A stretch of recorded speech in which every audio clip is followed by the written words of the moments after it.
Apple juice. Big and juicy apple juice. Oh, we're supposed to be talking about Apple computers. It's actually Apple Incorporated. No, it's Apple iPhone, Apple Mac, iPod, Beats by Dre, the best headphones in the world, and the list goes on. Apple is money,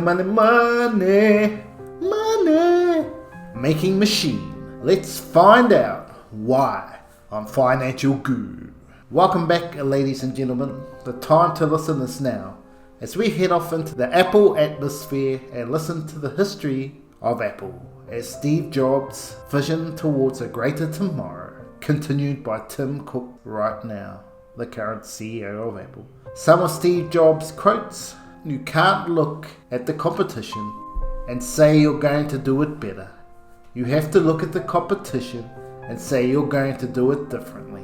It's not about charisma and personality. It's about results and the product that Apple stands for, with the potential to contribute to the industry. Great things in business are never done by one person. They are done by a team of people. An apple a day keeps the doctor away, or Microsoft away." But all kidding aside, let's head to Apple headquarters and learn the history of Apple. Apple products. We will look into Apple's financials, and finally my thoughts on buying this stock. Let's teleport our way to Apple. Whoa! Apple headquarters welcomes you here today to learn about the history of Apple. You may not touch the products that I'm about to show you. You must buy them. I'm Kenny. What you see is kept top secret, and the information is used for educational, entertainment purposes only. Do not seek a Microsoft advisor, as they will give all your hard-earned money to charity. Come on, guys and gals, the time for jokes is over. Let's explore the Apple universe. Before Apple Incorporated became one of the wealthiest companies in the world, it was a tiny startup in Los Altos, California. Co-founder Steve Jobs and Steve Wozniak, both college dropouts, wanted to develop the world's first user-friendly personal computer. Their work ended up revolutionizing the computer industry and changing the face of consumer technology, along with tech giants like Microsoft and IBM, but let's not mention them. Apple's helped make computers part of everyday life, ushering the digital revolution and the information age. I can't hold this charade any longer. It's time for me to go and the Financial Guru to take over, as he has more knowledge than me. Take care, everybody, and enjoy your visit to Apple Incorporated. Hi guys and gals, Financial Guru here again. Let's get into Apple's history. Apple Incorporated, originally known as Apple Computers, began in 1976. Founder Steve Jobs and Steve Wozniak worked out of Jobs' garage at his home in Los Altos, California. On April 1st, 1976, they debuted the Apple I, a desktop computer that came as a single motherboard, pre-assembled, unlike other personal computers out of that era. The Apple II was introduced about a year later. The upgraded machine included an integrated keyboard and case, along with expansion slots for attaching floppy disk drives and other components. The Apple III was released in 1980, 1 year before IBM released the IBM personal computer. Technical failures and other problems with the machine resulted in recalls and damage to Apple's reputation. The first home computer with a GUI, or graphic user interface, which is an interface that allows users to interact with visual icons, was the Apple Lisa. The very first graphical interface was developed by Xerox Corporation at its Palo Alto Research Center in the 1970s. Steve Jobs visited PARC in 1979 after buying some of Xerox stock, and was impressed and highly influenced by the Xerox, the first computer to feature a GUI. The machine though was quite large, so Jobs adapted the technology for the Apple Lisa, a computer small enough to fit on a desktop. The Macintosh computer. In 1984, Apple incorporated most successful product yet, the Macintosh, a personal computer that came with a built-in screen and mouse. The machine featured a GUI operating system known as System 1, the earliest version of the Mac OS, and a number of software programs including the word processor MacWrite and the graphics editor MacPaint. The New York Times said the Macintosh was the beginning of a revolution in personal computing.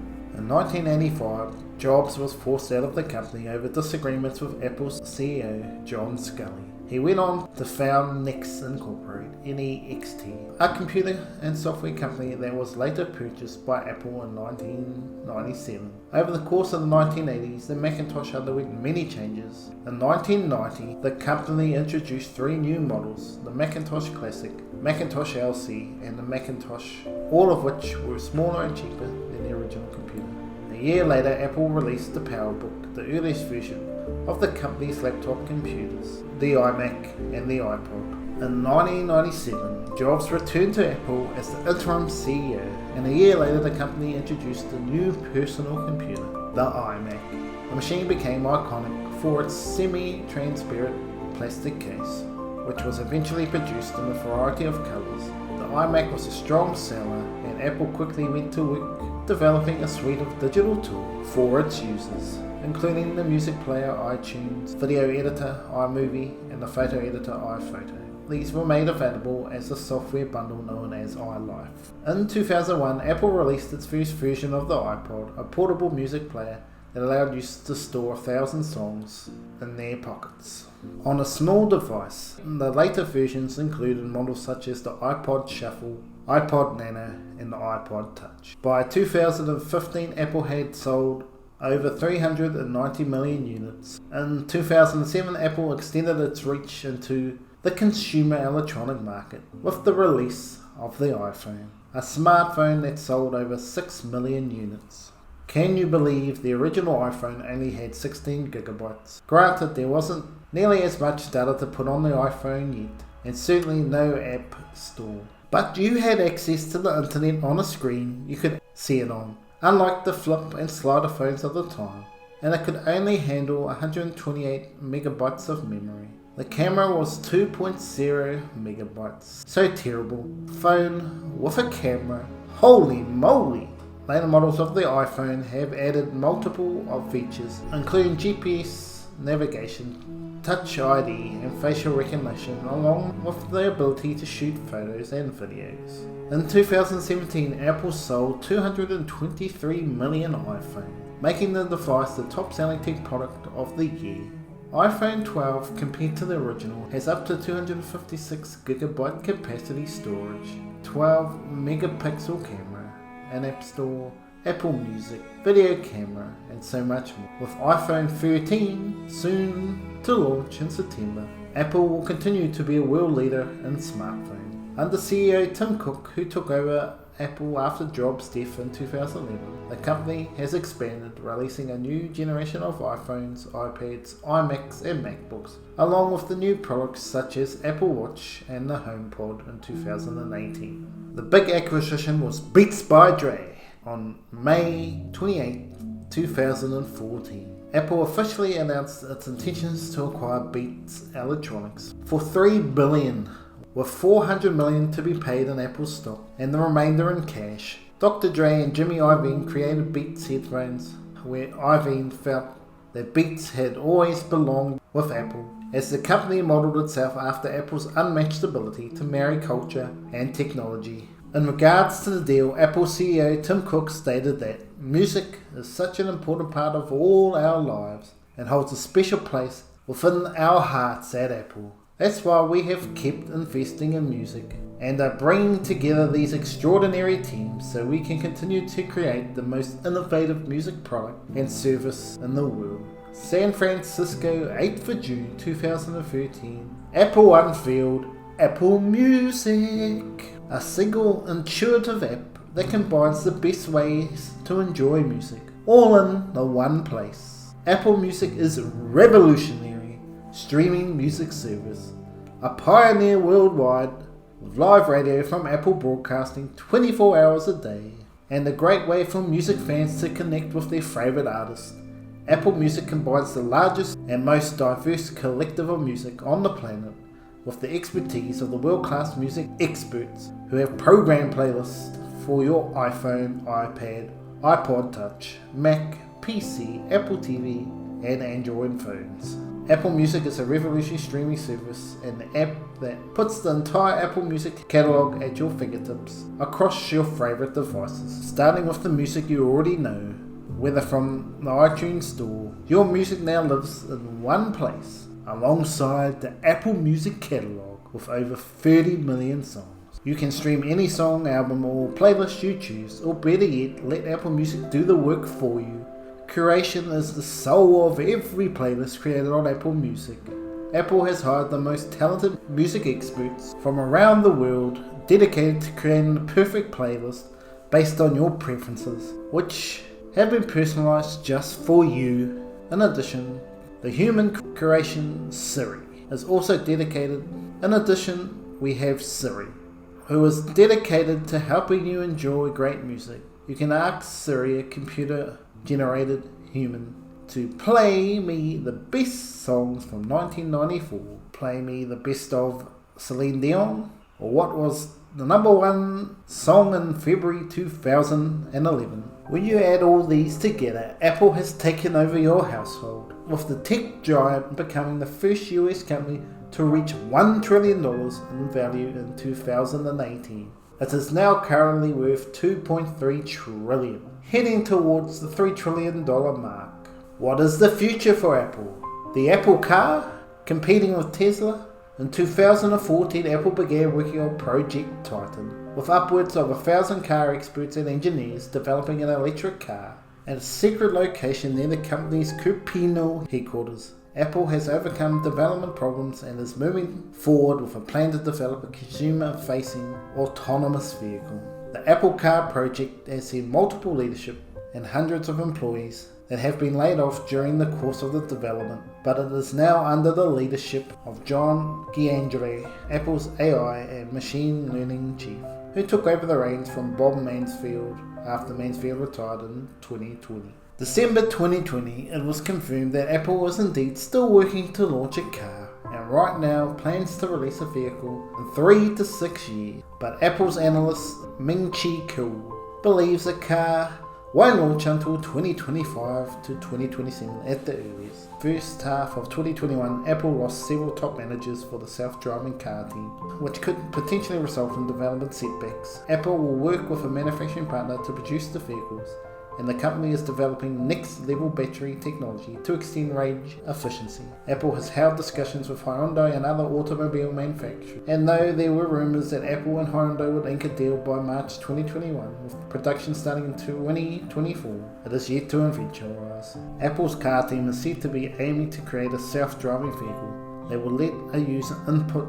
their destination. Apple analyst Ming-Chi Kuo believes the car will be Apple's next star product, with Apple able to offer better integration of hardware, software and services than potential competition automotive market. With Apple's design chips manufactured by TSMC. In June of 2017, Apple CEO Tim Cook spoke publicly about Apple's work on autonomous driving software, confirming the company in a rare candid moment. Apple doesn't often share details on what it's working on, but when it comes to car software, it's hard to keep quiet because of the regulations. Since early 2017, Apple has been testing self-driving vehicles on public roads in California, using several 2015 Lexus SUVs leased from Hertz. The SUVs have been spotted on the streets of Cupertino, host of sensors and cameras, as Apple prepares its self-driving software and testing has ramped up over the years. Apple is also working on a self-driving shuttle service called PALE, an acronym for Palo Alto Infinite Loop. The shuttle program will transport employees between Apple's office in Silicon Valley.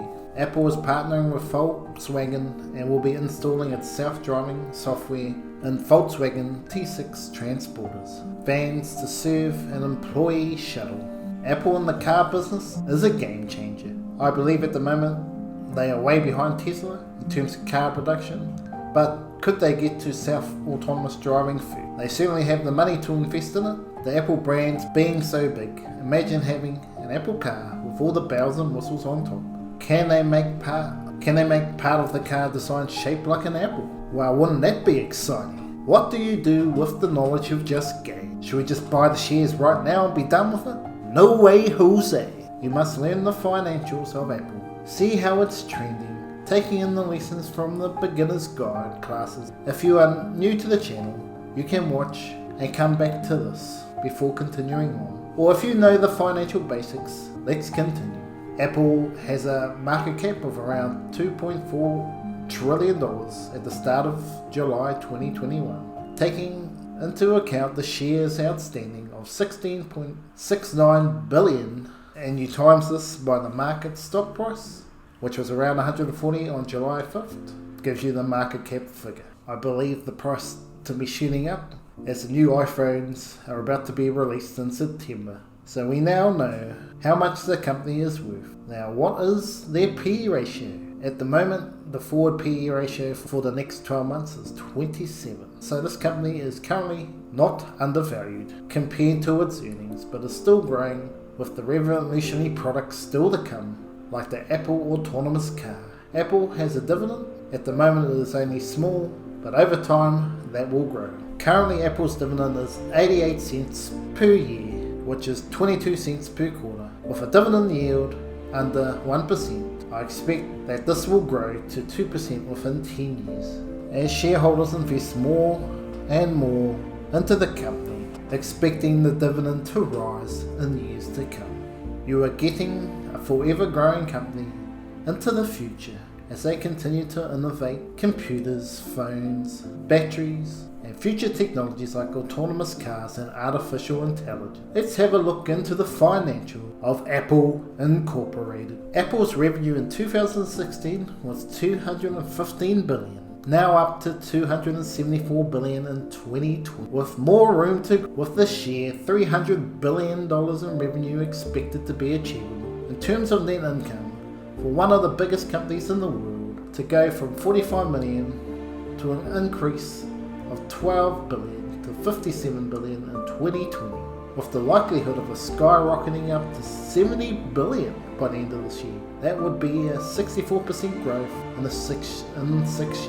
Very good considering the money they would be spending on AI and the Apple car currently. Shares outstanding have dropped over the last 5 years, 21.55 billion to 16.69 billion, meaning you own 34% more percentage of the company. Now that we have looked at the history of Apple, Apple's products, and Apple Incorporated's financials, what does it mean for buying Apple the stock? Assuming smartphones, computers are still fashionable in 100 years' time, you'd buy all the way to the bank on current prices, but for value investors you would be looking at under $100 per share on current income streams. What does the future hold for Apple? The stock has continued to outperform the market, and the company continues to do stock splits when the price heads towards the range of $400, meaning more shares for you. The cons of Apple Incorporated are the same as the positive. From a mystic point of view, will computers and smartphones get outdated? Like for instance, we went from vinyl to tape to CD to the iPod. Will a new invention take over, like virtual reality? Will we be chipped as babies and become a human computer with a screen coming out in front of us, saving our hands from texting? You can imagine thinking in your mind and it will appear in text or an email, and you can send it out to the world in a flash. It will be interesting to see the space of virtual reality and the continued data analysis processing that is happening through our device. So Apple could crash to zero by diversing into different places like the car industry as a way of saving the empire from crash. In the current environment, Apple is one of the best companies to invest in for the long-term safety. It won't fly to the moon. Its ability to continue to grow at a big enough rate as expected will start to slow down within 20 years more than likely, unless the autonomous of the AI space absolutely blow up. I could be wrong. As you look at the autonomous cars, if they can be at least number 2 if not number 1 to Tesla, and on the AI side, their biggest competition is Google, Microsoft, and Palantir is an interesting company that could be on the rise in this space too. Apple Incorporated, once it matures, will be the biggest dividend play around in my opinion. When we retire or reach middle age for the under 40 years of age bracket. To me, Apple is a buy. be sure to seek professional advice and do more research before buying any stock. I hope you enjoyed the video. By smashing the like button, you will send the YouTube algorithm to the Apple headquarters, sending positive vibes into the future, and by subscribing to the Financial Guru channel will help spread the love of finance to the world. Thank you so much for joining us today on the channel. I will see you all very, very soon. Take care, and remember, an apple a day keeps Microsoft away.